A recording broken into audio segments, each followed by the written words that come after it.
Hi guys, welcome sa Python 101. Dito tatalakayan natin ang mga basics na dapat matutunan ng mga beginner sa Python programming language. So, ang una nyo gagawin ay gumawa muna kayo ng folder kung saan nyo gagawin ang inyong Python project. So, first open your command prompt terminal and gumawa kayo ng directory ng folder. Example, kung ipapangalan nyo sa folder ay Python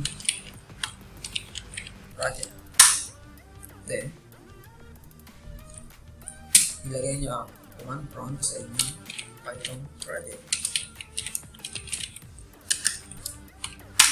So, kung ang gamit nyo ay Visual Studio Code, pwede nyo siyang i-enter dito ng pag-command kayo ng code space dot and mag-o-open na siya sa Visual Studio.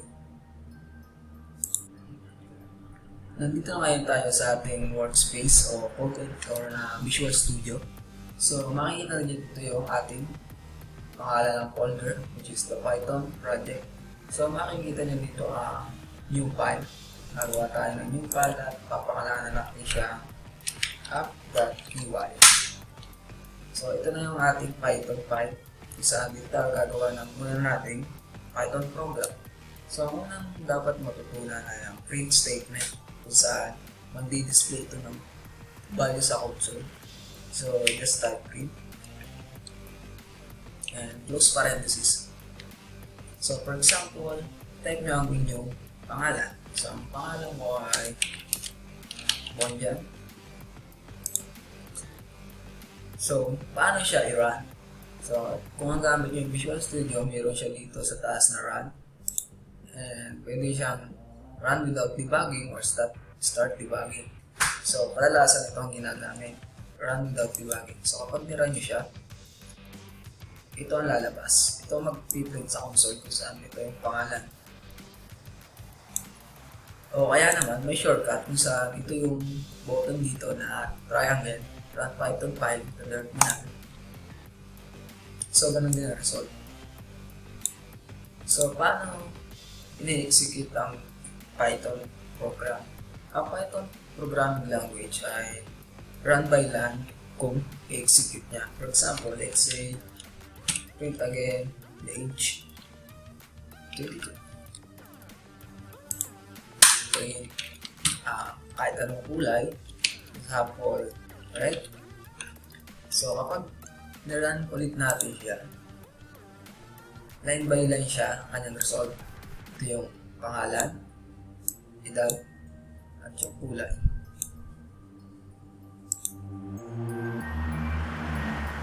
So, ganun mag-run o how the code executed in Python program.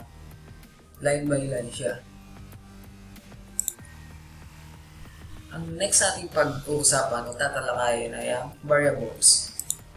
Paano mag-define ng variables sa Python programming language? So, i-declare nyo muna variable name. So, for example, first name. So, ang lalagay nyo sa first name ay yung first name. For example, Bonjan. So, pag i-define ng variables, for example, una, i-define nyo yung variable name. Sunod ay kung ano laman ito. Para katulad lang siya ng, for example, kahon. Ang laman ng kahon ay Bonjan, tapos ang lalagay yung label sa kahon ay first name. So, kung ganun lang yun sa Tagalog. So, first name, for example, age. So, ang age, so ilalagay nyo siya yung number. So, ilagay nyo na inyong age, for example, 22. So, inyong weight, for example, 55.6 kilogram. So, ang next ay is color. So, ito yung apat na basic data types na Python programming language. So, dito ang first name ay str o string. Ang age dito ay integers or ang weight ay float or decimal, and decoder is ay boolean. So, ang boolean ay pwede siyang true or false. Pero, hindi siya katulad ng false na letter small f saka sa big F. Kapag boolean, dapat nagsisimula siya sa uppercase, katulad ng true or false. Dapat malaki yung letter T. So, ito yung, for example, i-print nyo sa inyong statement.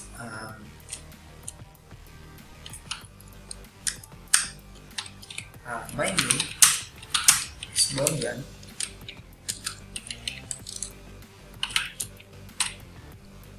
So, yan ang ilagay nyo sa inyong print statement. So, paano gawin yan? So, print. My name is space plus first name. So, let's run this. And this is the result. So, nakalimutan natin ang field of. So, plus again. And that. And run this again. And this is the result. My name is Bonjan. So, kailangan natin sa another example is I am Bonjan and I'm 22 years old. So, i-print nyo yan sa inyong console. Yan ang second example. So, paano gawin yan? So, delete this line. Hindi na natin kailangan. And, print. IN space plus the first name plus and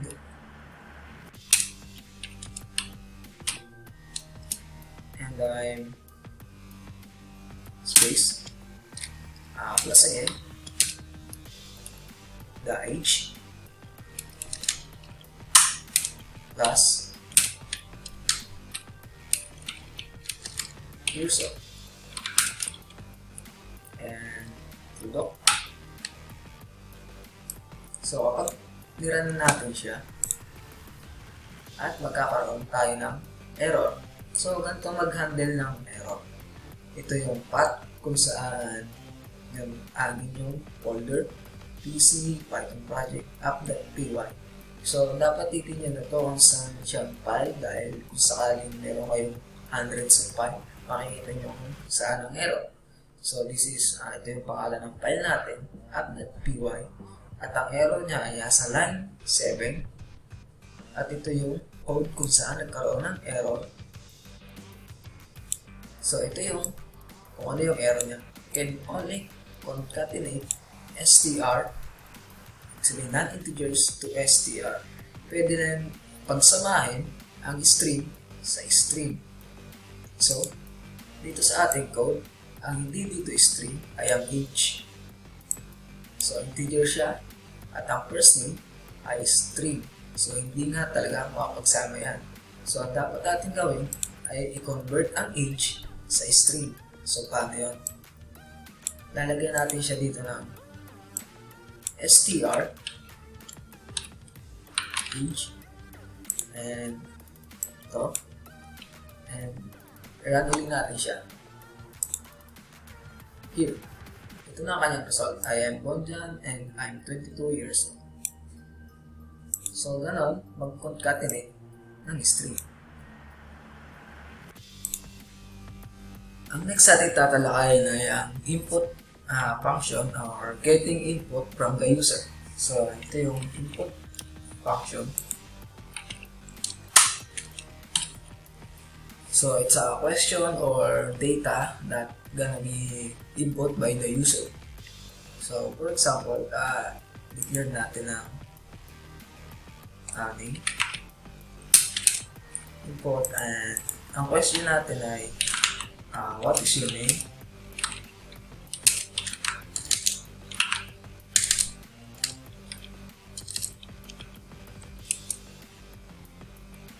Then, i-print natin ang pangalan. Example, I space plus name. So, pagsasamahin natin ng dalawang string o string concatenation. So, let's run this. So, here, what is your name? Example, Melodious. And we're gonna print the hi Melodious.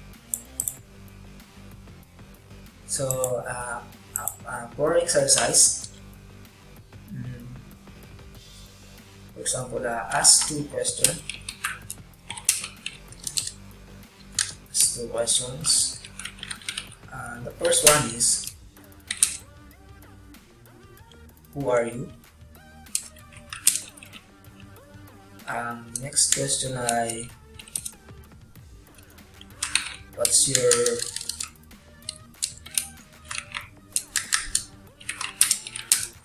favorite color?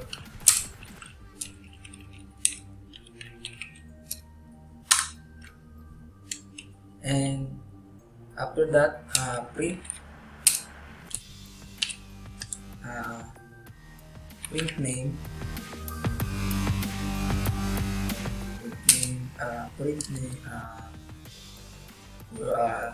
your name likes the color. So, paano gawin yan? So, ito yung solution.